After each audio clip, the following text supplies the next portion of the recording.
हम सब जानते हैं हनुमान जी हिंदुओं के प्रमुख आराध्य देवों में से एक है और संपूर्ण भारत में इनकी पूजा की जाती है। लेकिन बहुत कम लोग जानते हैं कि हमारे भारत में ही एक जगह ऐसी है जहां हनुमान जी की पूजा नहीं की जाती है। ऐसा इसलिए क्योंकि यहाँ के रहवासी हनुमान जी द्वारा किए गए एक काम से आज तक नाराज हैं। यह जगह है उत्तराखंड स्थित द्रोणागिरी गांव। द्रोणागिरी गांव उत्तराखंड के सीमांत जनपद चमोली के जोशीमठ प्रखंड में जोशीमठ नीति मार्ग पर है। यह गांव लगभग 14,000 फुट की ऊंचाई पर स्थित है। यहाँ के लोगों का मानना है कि हनुमान जी जिस पर्वत को संजीवनी बूटी के लिए उठाकर ले गए थे वह यहीं स्थित था। चूंकि द्रोणागिरी के लोग उस पर्वत की पूजा करते थे, इसलिए वे हनुमान जी द्वारा पर्वत उठा ले जाने से नाराज हो गए। यही कारण है कि आज भी यहाँ हनुमान जी की पूजा नहीं होती। यहाँ तक कि इस गांव में लाल रंग का झंडा लगाने पर पाबंदी है। द्रोणागिरी गांव के निवासियों के अनुसार जब हनुमान बूटी लेने के लिए इस गांव में पहुंचे तो वे भ्रम में पड़ गए।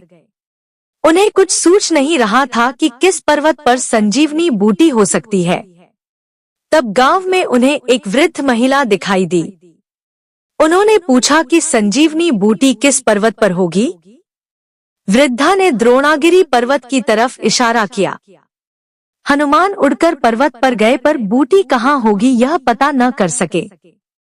वे फिर गांव में उतरे और वृद्धा से बूटी वाली जगह पूछने लगे।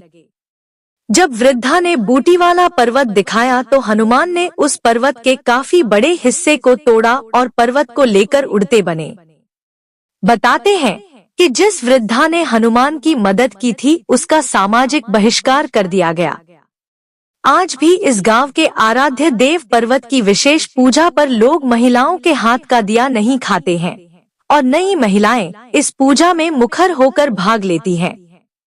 इस घटना से जुड़ा प्रसंग यूं तो राम के जीवन पर अनेकों रामायण लिखी गई है, पर इनमें से दो प्रमुख है। एक तो वाल्मीकि द्वारा रचित रामायण और एक तुलसीदास द्वारा रचित रामचरितमानस। इनमें से जहां वाल्मीकि द्वारा रचित रामायण को सबसे प्रामाणिक ग्रंथ माना जाता है, वही तुलसीदास द्वारा रचित रामचरितमानस सबसे अधिक पढ़ा जाता है। रामायण और रामचरितमानस में कई घटनाओं में, कई प्रसंगों में अंतर है। ऐसा ही कुछ अंतर दोनों किताबों में इस प्रसंग के संबंध में भी है। यहाँ हम आपको दोनों किताबों में वर्णित प्रसंग के बारे में बता रहे हैं। वाल्मीकि रचित रामायण के अनुसार हनुमान जी द्वारा पर्वत उठाकर ले जाने का प्रसंग वाल्मीकि रामायण के युद्ध कांड में मिलता है। वाल्मीकि रामायण के अनुसार रावण के पुत्र मेघनाद ने ब्रह्मास्त्र चलाकर श्रीराम व लक्ष्मण सहित समूची वानर सेना को घायल कर दिया।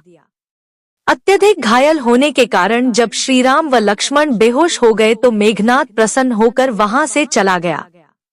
उस ब्रह्मास्त्र ने दिन के 4 भाग व्यतीत होते होते 67 करोड़ वानरों को घायल कर दिया था।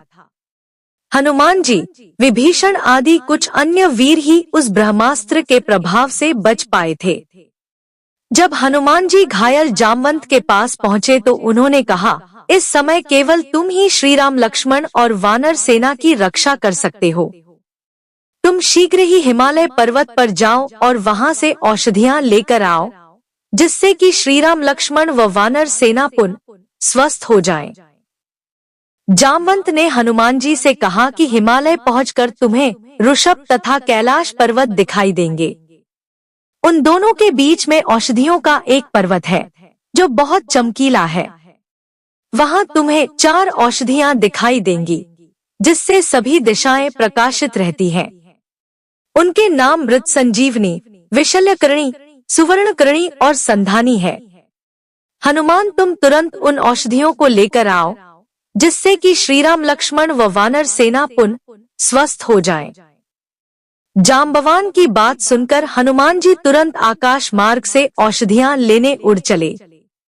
कुछ ही समय में हनुमान जी हिमालय पर्वत पर जा पहुँचे। वहां उन्होंने हनुमान जी ने अनेक महान ऋषियों के आश्रम देखे। हिमालय पहुंचकर हनुमान जी ने कैलाश तथा ऋषभ पर्वत के दर्शन भी किए। इसके बाद उनकी दृष्टि उस पर्वत पर पड़ी जिस पर अनेक औषधियां चमक रही थी। हनुमान जी उस पर्वत पर चढ़ गए और औषधियों की खोज करने लगे। उस पर्वत पर निवास करने वाली संपूर्ण महाऔषधियां यह जानकर कि कोई हमें लेने आया है, तत्काल अदृश्य हो गईं। यह देखकर हनुमान जी बहुत क्रोधित हुए और उन्होंने वह पूरा पर्वत ही उखाड़ लिया जिस पर औषधियां थी। कुछ ही समय में हनुमान उस स्थान पर पहुंच गए जहां श्री राम, लक्ष्मण व वानर सेना बेहोश थी। हनुमान जी को देखकर श्री राम की सेना में पुनः उत्साह का संचार हो गया। इसके बाद उन औषधियों की सुगंध से श्री राम, लक्ष्मण व घायल वानर सेना पुनः स्वस्थ हो गई। उनके शरीर से बाण निकल गए और घाव भी भर गए। इसके बाद हनुमान जी उस पर्वत को पुनः वहीं रख आए जहां से लेकर आए थे। तुलसीदास रचित रामचरितमानस के अनुसार, गोस्वामी तुलसीदास द्वारा चरित श्री रामचरितमानस के अनुसार रावण के पुत्र मेघनाद व लक्ष्मण के बीच जब भयंकर युद्ध हो रहा था, उस समय मेघनाद ने वीरघातिनी शक्ति चलाकर लक्ष्मण को बेहोश कर दिया। हनुमान जी उसी अवस्था में लक्ष्मण को लेकर श्री राम के पास आए।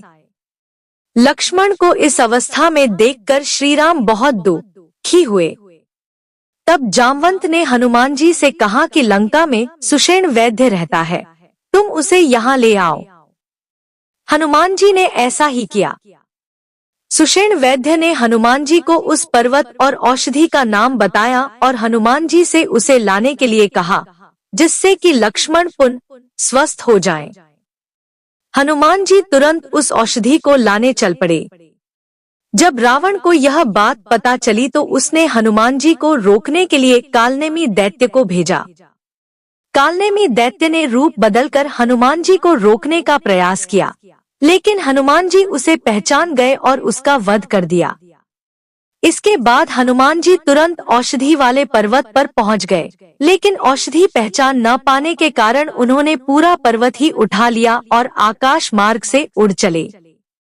अयोध्या के ऊपर से गुजरते समय भरत को लगा कि कोई राक्षस पहाड़ उठाकर ले जा रहा है। यह सोचकर उन्होंने हनुमान जी पर बाण चला दिया। हनुमान जी श्री राम का नाम लेते हुए नीचे आ गिरे। हनुमान जी के मुख से पूरी बात जानकर भरत को बहुत दुख हुआ। इसके बाद हनुमान जी पुनः श्री राम के पास आने के लिए उड़ चले। कुछ ही देर में हनुमान श्री राम के पास आ गए। उन्हें देखते ही वानरों में हर्ष छा गया। सुषेण वैद्य ने औषधि पहचान कर तुरंत लक्ष्मण का उपचार किया, जिससे वे पुनः स्वस्थ हो गए।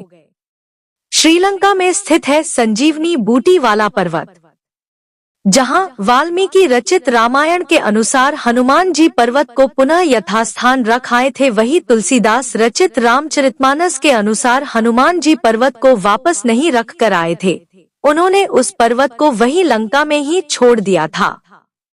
श्रीलंका के सुदूर इलाके में श्रीपद नाम का एक पहाड़ है। मान्यता है कि यह वही पर्वत है जिसे हनुमान जी संजीवनी बूटी के लिए उठाकर लंका ले गए थे। इस पर्वत को एडम्स पीक भी कहते हैं। यह पर्वत लगभग 2200 मीटर की ऊंचाई पर स्थित है। श्रीलंकाई लोग इसे रहुमाशाला कांडा कहते हैं। इस पहाड़ पर एक मंदिर भी बना है।